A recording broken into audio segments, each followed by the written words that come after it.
জীবন হচ্ছে স্টেশনের মতো, ভিড় অনেক আছে কিন্তু কেউ নিজের নয়। মোমবাতির ভিতরে ফিতে বলে, জ্বলছি তো আমি, তুমি গলে যাচ্ছ কেন? মোমবাতি বলে, যাকে হৃদয়ে জায়গা দিয়েছিলাম সে যদি জ্বলে অশ্রু তো পড়বে। আমি এতটাও ভাগ্য করিনি যে কেউ আমাকে আপন ভাববে, কিন্তু এতটুকু বিশ্বাস আছে আমাকে যে হারাবে সে আমাকে মিস করবে। যে সম্পর্ক অন্যের কথায় নষ্ট হয়ে যায় তা কখনো সম্পর্কই ছিল না। সেটা প্রেম হোক বা বন্ধুত্ব, যে কোনো সম্পর্কের মূল ভিত হলো বিশ্বাস।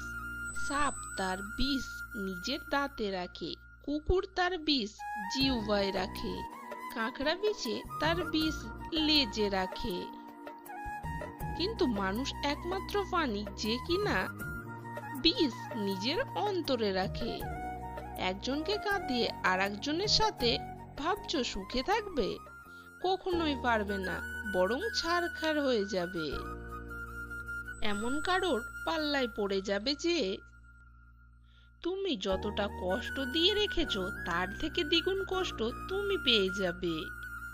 মন থেকে চাইলে সবকিছু পাওয়া যায় না, ভাগ্যে যদি না থাকে মন প্রাণ দিয়ে চাইলেও কিছু হবে না।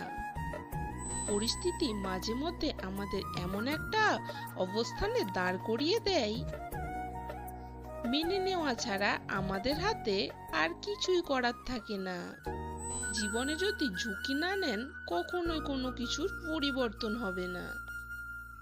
মানুষ সবকিছুই পারে, তার জন্য প্রয়োজন ধৈর্য। একদিন তুমি নিজে থেকেই বলবে, হয়তো গোপনে নয়তো প্রকাশ্যে, ওর মতো এত যত্ন করে আমায় কেউ কোনোদিনও ভালোবাসেনি। যদি ভিডিওটি ভালো লাগে লাইক, কমেন্ট, শেয়ার এবং চ্যানেলটি সাবস্ক্রাইব করে দেবেন।